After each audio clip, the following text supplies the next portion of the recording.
Welcome back to the Fourth Down Show, guys. I'm your host, Kicking It with Keith.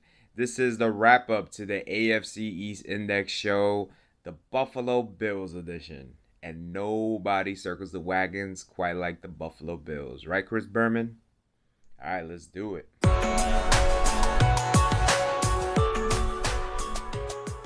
All right, guys, we're back. Bills Mafia, where you at? Stand up. This episode is strictly for you. As much as it pains me, because I don't like Buffalo whatsoever. I don't like Bills Mafia. I don't like nothing about the Bills. I damn sure don't like Josh Allen. The only thing I may like is Sean McDermott, and that's the honest truth. Love it, hate it, don't care. It is what it is. I'm keeping it real, right? But I'm here to be impartial. I'm here to be fair to every single NFL fan base, and that includes the piss up state. So it is what it is, all right? Sorry, it's just a rivalry thing. So, listen. It pains me to say this, but the Bills are good.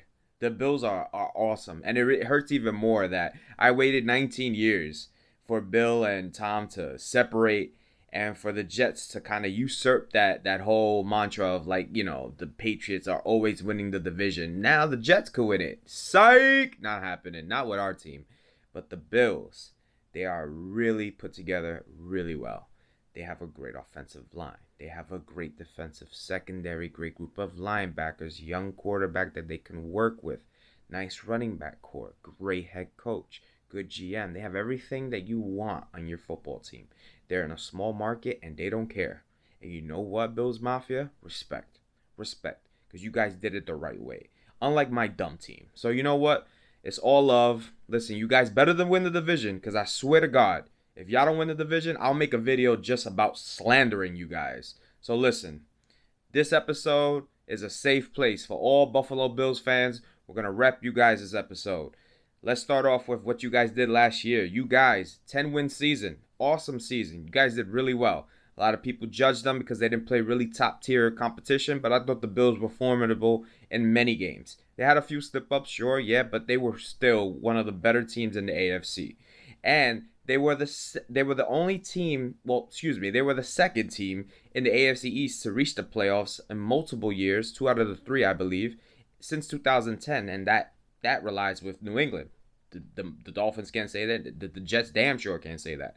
So the Bills are doing something right. They got something going. They're building a clear path of what they want their franchise to be. And you know what? Respect. That, to me, is more valuable than any draft pick, any result you get on Sunday. A clear foundation, and the Bills are doing a hell of a job with that. So let's jump into it. We're going to jump right into some of the departures, additions, draft picks, all that good stuff. Some of the departures for the Bills. One of the main ones that I don't really know how it's going to unfold, until we really get into the nitty gritty is Frank Gore. Frank Gore, locker room guy. He's not going to give you 100 yards. He's not going to go crazy. He might give you a little pop run here and there, but Frank Gore was a locker room guy, a leadership guy. You see that guy, you respect that guy. He's not there no more. He's with my team. Lord knows we need leadership, but he's not with the Bills anymore. So I wonder how that's going to work behind the scenes. I don't think the Bills have many divas, many characters, so I don't know if anybody's going to truly act up because Frank Gore's not there anymore. But we don't know what's going to happen. So it's a wait and see type of thing. Moving on. Shaq Lawson, as I mentioned in the Miami Dolphins episode, this is the team that drafted Shaq Lawson, the Bills. They didn't offer him a second contract for whatever reason that may be. They didn't offer their first round pick from a few years back, a second contract. That screams like to the heavens in itself. So whatever you want to make about Shaq Lawson, it is what it is. I think the Bills are fine. Moving on to DT Corey Liuget. He's a gap filler. It is what it is. He's not going to get you maybe more than 3 to 5 sacks. Just a gap filler, big body. It is what it is. At one point, Corey Liuget was really good, but at this point, I think the Bills are fine with him departing the roster. And they had journeyman safety Kurt Coleman also leave the roster this offseason. Now, with some opt-outs. Also, by the way, the opt-out deadline has passed, and truth be told, we kind of already covered it with everybody who left in New England. There was not many big names that opted out, like post the New England guys. We'll touch on it as we go down the teams in the AFC, but it wasn't nothing drastic. But the Bills actually had 2 opt-outs. DB, EJ Gaines, DT, Starless Houlier. EJ Gaines was a nice little fixture in the Bills secondary. He's been in and out of the lineup for some time. I believe they released him. They picked him back up. He knows the Bills system, so it kind of sucks that, he opted out. But we all, as we said, we respect anybody who opted out of the season. The Bills may miss EJ Gaines to a certain extent, but I think they have a formidable secondary to just move forward. Star Lotulelei, another interior defensive lineman, along with Corey Liuget. I think the Bills have enough on this roster to make up for what they're losing in Liuget and Lotulelei in the interior. It just sucks that Star Lotulelei just signed this offseason and is opting out. So it's unfortunate, but you're seeing a theme. A lot of big offensive linemen are opting out. These are big human beings. They're breathing hard. They're big. There's a lot of energy flowing.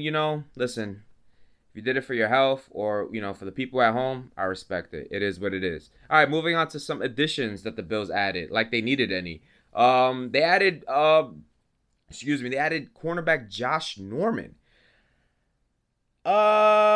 Listen, I don't really know what you want to make of Josh Norman. It is what it is.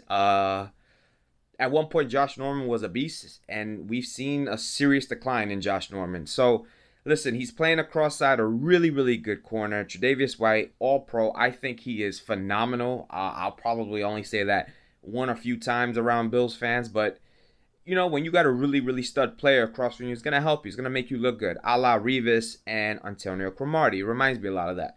Though I don't know if Norman's going to be playing as many snaps. They have another really good corner and Levi Wallace, so we'll see how that unfolds. Another addition, huge. To me, this is the biggest one for the Bills. Stefon Diggs in a trade.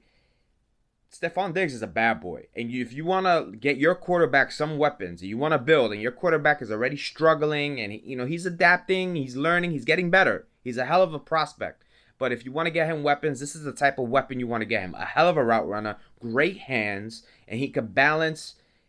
He could just balance himself on the sideline like no other wide receiver. He's just beautiful. He reminds me a lot of Chad Johnson with his toes, with his footwork. He's a beautiful wide receiver when it comes to his routes. I'm a huge Stefon Diggs fan. And I'm very excited to see him in the number one role. We remember him back in Minnesota when he was with Adam Thielen, who was another stud. You have really two good studs, but for years you wondered who's the number two. You know what I'm saying? They were both so damn good that they both were number ones. It's very weird, like you kind of you got your Jarvis Landry and then you got your Beckham. You know who's the one, you know who's the two. That kind of deal. You didn't really get that with Thielen and Diggs. They both felt like true number one wide receivers. They believe they both did really, great things in their own way. Thielen was good in his own way and Diggs was good in his own way. And it's just nice to see that Diggs is actually going to get number one wide receiver, respect now. And not that he didn't prior, but now he is the guy. He's lining up out there in the X. So I'm very excited to see how him and Josh Allen can build a rapport. And I don't know what it's gonna do with his numbers. I'm not gonna dive into that. This is not a fantasy show, but this is a huge addition for the Bills. I love it. I think it's gonna do wonders for Josh Allen. He's gonna feel a lot safer. And who knows?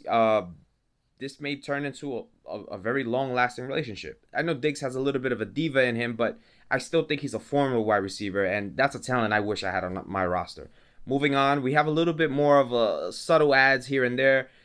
Defensive end Mario Addison, linebacker AJ Klein, defensive line Quentin Jefferson, and also another defensive lineman Vernon Butler. Now remember, they lost Star Lotulelei and they lost Corey Liuget. So what you lose is what you gain with Quentin Jefferson and Vernon Butler. They may be rotational pieces, integrate along that defensive front. But listen, like I mentioned, this roster's pretty well put together. So I don't really think they lost a lot. I just really think that Frank Gore won. When you add a guy like Norman and then you have a guy like Gore leave, Norman is very vocal in the media. You don't know where you're going to get with him. All right, so the draft for the Bills was a pretty nice draft. They moved out of the first round. They started off with defensive end A.J. Espenza. I hope I'm saying that right, out of Iowa. A lot of people thought he was going to be a first-round pick. Kid is pretty good. I liked him. I thought it was pretty much a steal. I got to give the Bills that much credit. Pick after that, Zach Moss. Really highly rated running back. A lot of the draft aficionados, they praised Zach Moss. They felt that he was taken too low. So we'll see how him and Singletary are going to flow in that backfield. Moving on to Gabriel Davis, wide receiver. I'll be honest with you, don't know much. The pick after that was Jake Fromm. A lot of people know Jake Fromm from Georgia. Pretty high profile player. Probably not going to be nothing more than a backup, but you're going to get a really good coached kid, a well coached, a well groomed kid to just jump into the NFL. I don't know if he has the arm for the NFL, but, as a backup, you'll live. Moving on, they actually drafted a kicker, Tyler Bass. After that, wide receiver Isaiah Hodges, and after that, defensive back Dane Jackson. All right, moving on to the depth chart of the Bills. Now, listen, this is a nice roster. I like what the Bills are doing. We're going to start with the offense here. As you can see, you got Smokey Brown on the outside opposite of newly added wide receiver Stefon Diggs. Like I mentioned earlier, this is going to be a very, very nice wide receiver core with the addition of Stefon Diggs. You got in the slot Measly Beasley. We all know Cole Beasley from last year with the Bills, but mainly with his time with Dak Prescott and the Cowboys. That's a really good third option when you got speed demons like Smokey Brown and Stefon Diggs on the outside. Tight end, you got Dawson Knox. I actually really, really like what Dawson Knox did last year. He has a lot of athleticism, man. This is another really good tight end in the AFC East that I feel like needs to be utilized a little bit more. I saw him just make really cool catches and break a lot of nice tackles. So hopefully their quarterback can find him. The front for the Bills, you have Dawkins, Spain, Morse, Ford on the outside, on the right side, and then you have newly added Brian Winters. Now, I totally forgot that this was an addition that they added, but this is being recorded literally hours after the addition of Brian Winters at right guard. They recently had an injury to their prior starting right guard, Feliciano. I know that locker room loves Feliciano, and I believe he tore his bicep. Now, he'll be out for the foreseeable future. I believe he's out for the year. So the Bills acted very promptly, and they added Brian Winters. And they know Brian Winters pretty well because he's been with the Jets for some time. Now, as I mentioned in the Jets episode, he's pretty injury prone as well, but he'll get the job done. If he starts for the Bills for the better part of maybe 14 games, that's a home run. What you lose in Feliciano, you gain in Winters. Nobody circles the wagons like the Buffalo Bills. Pretty good GMing. Again, Mr. Bean doing his job. All right, in the backfield, you have Singletary, who really came on last season. If it wasn't for that injury, he could have made a run for the Rookie of the Year campaign. I really like what they got in Singletary. But you also add Zach Moss to that mix. So we're going to see how that running back rotation is going to roll. And I'm finally ending with the quarterback, Josh Allen. There's not much to say on Josh Allen. You know what you're getting. You're getting an athletic freak. You're getting a guy who could pump the ball about 70 yards. But the accuracy is an issue. Listen, I don't know if he's improved. I don't know if he can improve. Accuracy is a feel. You just got to have that touch. He has a cannon. We all know that. He has legs. He can move out there. Listen, Josh Allen is as athletic as the next quarterback. Don't let him fool you, That boy has wheels. So, listen, we have to see how his accuracy is improved. And when you have a precision route runner like Stefon Diggs, that is going to come into play. So that is a little bit of a worry, a little bit of a concern with people when they're evaluating the Bills. When you have Smokey Brown, you can launch it deep and he can go get it. And that doesn't necessarily mean Diggs can't do the same, but Stefon Diggs is a very good route runner. He can move the chain. So we got to wonder how Josh Allen's going to progress with the skill set of Stefon Diggs. That's going to be a huge storyline for the Bills in this upcoming season. Let's jump into the defense. Now, this defense is very formidable. This is a very good team, very well coached. I believe that they have a lot of promise. As you can see, star cornerback Tre'Davious White on the outside, opposite of Levi Wallace. I believe Wallace is going to be starting ahead of Josh Norman. I think they're going to groom Wallace into that number 2 role, cornerback out of Alabama. I'm going to be quite honest with you. Every time I saw the Bills last year, he was around the ball pretty well. So the DBs are really well coached up there. As you can see, the safeties, Poyer and Hyde. I am a huge Micah Hyde fan. Huge. I felt like the minute you guys signed him was one of the beginning downfalls for the Jets, because that's who I really wanted. And we didn't have safeties back then. We didn't have May. We didn't have Adams. I was dying for Micah Hyde, but you guys snatched him up. Hell of a pickup, and he's been like a mainstay ever since. And if you remember his time in Green Bay, he was a playmaker, so nothing's really changed. This linebacking core, really nice core. Really love Edmonds in the middle. When he got drafted, he was very, very highly respected. You also have Milano up on the outside, and you have newly added linebacker AJ Klein. Up front, you have Jerry Hughes. You have opposite of him Trent Murphy, who I'm hearing may be a surprise cut at the end of camp. We'll see how that unfolds. And the inside, you have Vernon Butler, who's taking over for Star Lotulelei, and you have one of the better young interior defensive linemen, Ed Oliver. Remember, he was drafted with Christian Wilkins. He was drafted with Quinnen Williams. So there's like a little bit of a battle of the better interior linemen going on, and I feel like the most talented one could be Ed Oliver. I like him. I think he's done better than my interior lineman, to be quite honest with you. I like him, and I feel like we should have drafted him. We should have not went with the Mel Kiper draft boards, to be quite honest with you, and that's exactly what the Jets did. So, listen, another good move by the Bills, and I hate it. Let's jump real quick into the schedule for the Bills, and just like every other AFC East team, this is a theme. It's going to be tough. Start off week 1 at home to the New York Jets. Then week 2 at the Miami Dolphins. Week 3 at home against the Rams. Week 4 on the road to the Las Vegas Raiders. And you're following up with that road trip to continue into Tennessee. Week 5 against the Titans.